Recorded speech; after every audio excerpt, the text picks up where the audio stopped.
Hello crafty friends, I'm Lean from Studio Kato and I'm so happy to be back with another video, and I am going to be sharing some tips and tricks for assembling your die cuts. For this very bright card, I am using the Sugarplum Tweets die set from Spellbinders, and I love it. It's not a style I usually go for in my die cuts. It's definitely meant to be a little bit more elegant, winter wonderland sort of style, but I made it a little bit more playful. I love birds. For some reason, I really love birds in card design, so I just had to pick this one up.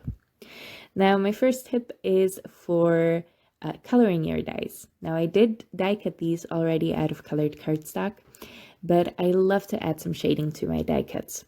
So to do that, I am placing a piece of tape. This is just some painter's tape, sticky side up on my craft mat.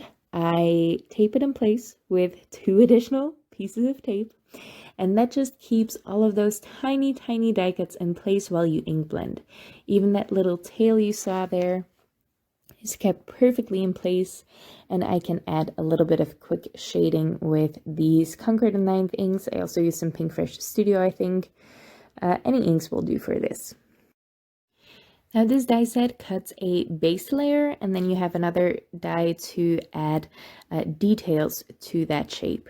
So I die cut the first layer out of a lighter shade of cardstock, and then I added the darker and shaded piece of cardstock on top. Usually I would do it the other way around, have the details be darker, so the base layer be darker. But because I wanted to add shading and that was going to be my top layer, I added the darkest layer on top. And I really like it actually, because the details are like little highlights on these birds. These larger pieces are very easy to assemble. They're basically the same shape, so you just glue them on top. There's no tips and tricks for that, but for this bird, for example, you have 2 wings and a tail, and you can place them a lot of different ways on this bird to create different shapes, I guess, but it can be a little bit tricky to place the wings correctly, so you can tuck the tail underneath it and not have it be too long or too short in the end. So what I like to do is a very cheap trick. You just use a piece of purple tape. So you lay out your pieces as you want them, keep them in place, and before you adhere anything down, once you're happy with the placement, just put a piece of purple tape over top of them so you can adhere all 3 pieces at once on your base piece or the body of the bird. And if you're making multiples, just use that first one as a guide. Layer your pieces of the orange bird on top of the green one, put a piece of purple tape over them, and then you can transfer them to the orange bird. For these tiny pieces, I like to use a jewel picker.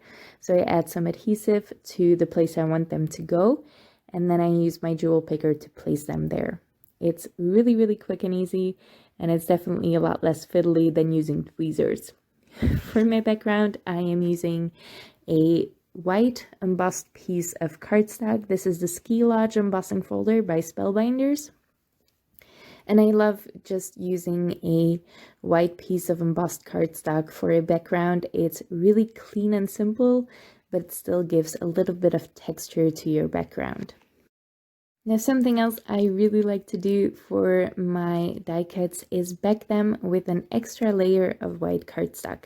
And you don't have to do that for all the pieces, but for these birds, for example, I die cut the body shape once again out of white cardstock. That just makes them sturdier, and it doesn't look different on your cards, especially if you only add 1 extra layer, but it's definitely sturdier to go through the mail.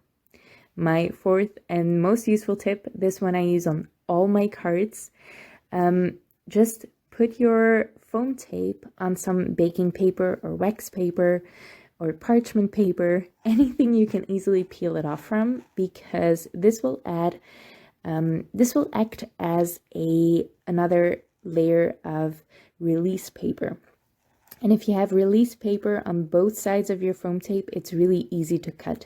You can cut it into really thin strips for shaker cards, or you can cut it into large foam squares like I did here. So it's really easy to do.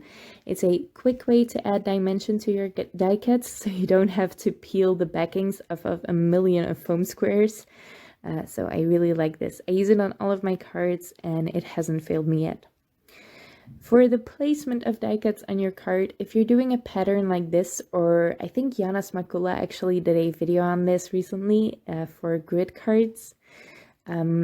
That's a really interesting video. I'll actually link it down below if I don't forget it. I really liked it.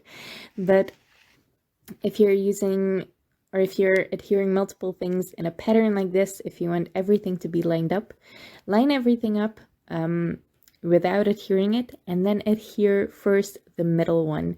They're the easiest to line up because you have two guides to help you out, one on the top and one on the bottom, and then adhere everything else. It's just how I like to do it, but it's definitely helped me a couple of times before.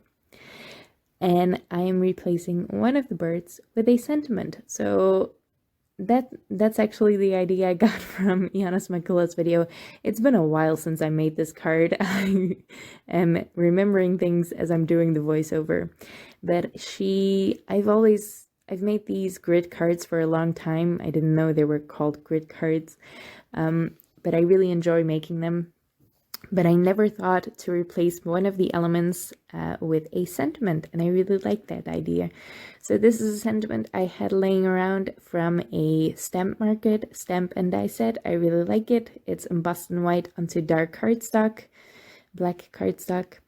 And now I'm just adding some eyes with Nouveau drops. You can die cut the eyes as well. I think there's a die in the set, but I just liked the Nouveau drops, and they don't get enough use in my craft room, so they were perfect. So that's my card. It's a really easy card to make, and I hope you enjoyed my little tips on die cutting.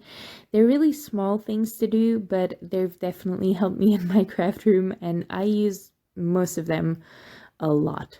I have recently started doing more die cut cards than stamped cards.